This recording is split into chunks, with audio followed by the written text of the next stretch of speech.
Well, after another great panel that looks at both getting into these top specialized master's programs, but also, of course, the sort of career opportunities, I think it was natural with looking at the masters in management that we look at entrepreneurs because coming out of school in your early 20s, what a great time to think about starting your own business. And I have an inspiring guest to tell her own story, Hailey Brooke McFadden. Hailey, thank you very much for joining us at CentreCourt.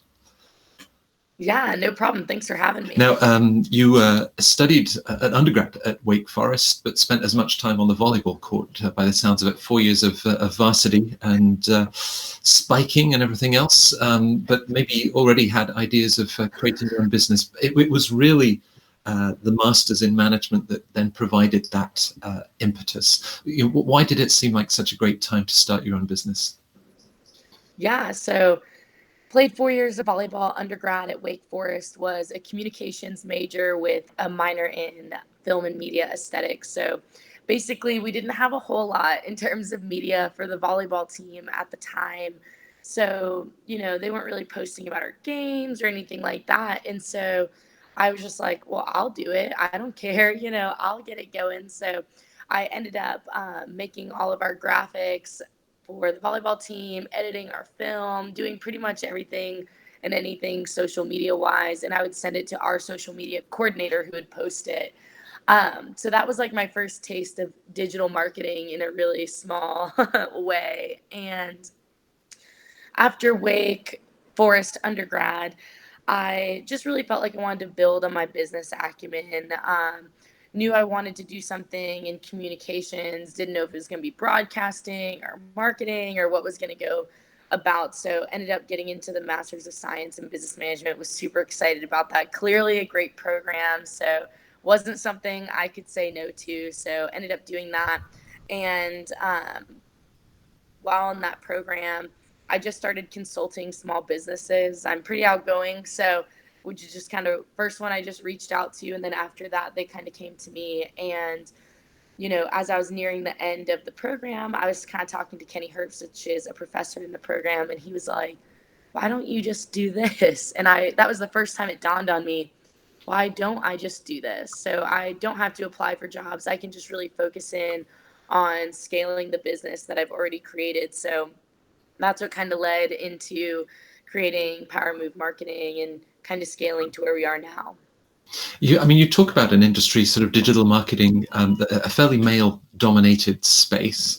Do you think that through Wake Forest, that gave you business skills, but also just the fundamental confidence to put yourself out there and say, hey, I'm going to launch this business? Yeah, definitely. I mean, with Wake being such a small school, you're going to be talking to all your professors, so you have to have confidence doing that. Playing volleyball Wake, you certainly need a lot of confidence to do anything athletically related. So I definitely felt like that was fostered in my time at Wake. And is there a sense of, hey, this is something that we actually looked at in the classroom, and now I can apply it, whether in terms of your business plan or expansion? Obviously, it's a very people-driven business as well, but you're able to draw on all of the learning at Wake Forest? Oh yeah, I remember sitting in my master's classes and I'd have two notebooks. So I had like one notebook was my study notebook. I know I'm probably going to need this for the test. And then my other notebook was oh, this is a pretty interesting topic for Power Move Marketing. I didn't know what it was going to be called. I was just like, I know that it's going to be something important and I know that I want to have this to look back on later. So I would just be writing notes, especially the marketing, the human resources, even the finance classes were really, really helpful. You talked about that sort of step, and I think you even commented that you felt that you learned more in the first week or maybe the first month of the master's program. But undergrad had this wonderful eclectic mix, film, media aesthetics, and other things. So to actually then, did you feel that it was the right place for you? Were you nervous that a business class, how am I going to get on, or did you just immediately flow? Yeah, so I tell people I did scheduling gymnastics in college to get around taking a math class. So I, I impressively had not taken a math class since my junior year of high school before the master's program. So I was super nervous about it. Just, wasn't sure if I could do it. But really, the academic rigor in undergrad kind of prepared me for it, even though it wasn't necessarily math specific, but I had done chemistry, astronomy, a bunch of things that were definitely outside of my wheelhouse, and math probably would have just been easier to take looking back. And the master's program did a great job kind of facilitating a really smooth transition into classes that could have been much more difficult for me, especially since, again, junior year of high school was the last math that I had actually taken formally.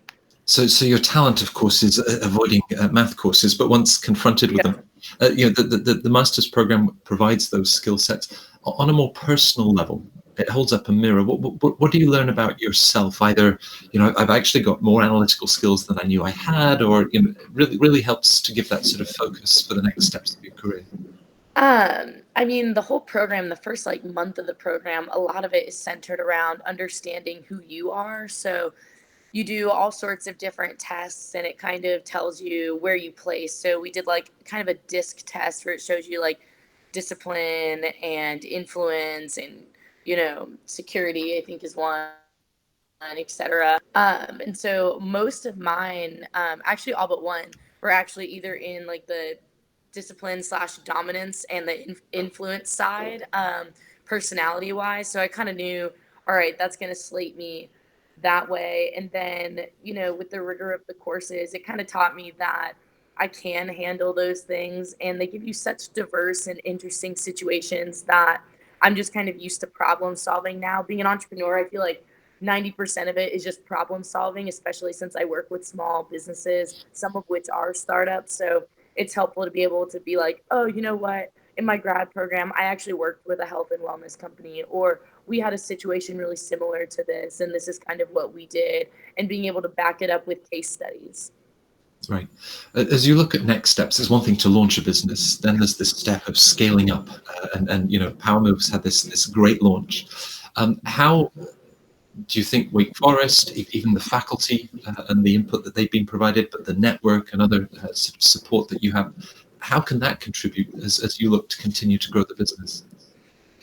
So now the business, just to kind of go over how much we have grown. It started obviously just me, and then we scaled really fast, and I was able to hire another girl who's a full-time employee, and then I have two part-time employees and probably 15 plus interns, which is an interesting story in and of itself. But the faculty was just wonderful with I mean, anything and everything business related that I had questions about. Like I remember talking to Norma Montague about it, and she was like, she's one of the accounting professors, and she's like, well, calculate the square footage of your apartment and expense your apartment. People don't tell you stuff like that sometimes, and that's just kind of a silly example. Or like get a CPA, get someone to help you out with this stuff. And even Kenny was able to hook me up with tons of people to talk to. I spoke with Ben Sutton. He's been a really awesome resource as well.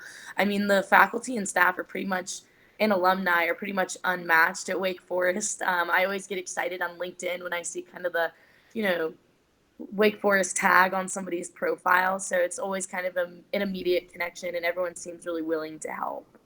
Right. We all head into undergrad with maybe studies, subjects that we're passionate about, and then this idea of getting a master's in management. There'll be lots of applicants to the Wake Forest program. As you reflect on how you applied, what advice would you give to them? I would say don't be so nervous about it. I was really nervous about taking the GRE. I was really nervous about doing the interview. Um, the GRE is just like any other test, or the GMAT, whichever you decide to choose. The people you interview with are awesome. I totally forget the name of the person that I interviewed with, but I just remember she was really upbeat, really positive, and really easy to talk to. And so just not being afraid to kind of branch out and don't think about the rejection portion of it. Just kind of think about what you could bring to this program, because we had people who had done or gone to NC School of the Arts and majored in ballet. That's not business related at all, but what a great bridge for them, and what great perspectives they could bring. I always thought that was interesting. Or people with engineering backgrounds come, people who've never lived in the United States before there. You have such a motley of people, and so just remembering the unique things that you can bring to the program. Right. Well, like any entrepreneur, you have the sense of the possible and Yeah, all true. the new things that you can learn. Thank you for sharing some of that energy and insight with us at CentreCourt, Hailey. It was great to catch up with your story. Yeah, thank you. Thank you so much for having me.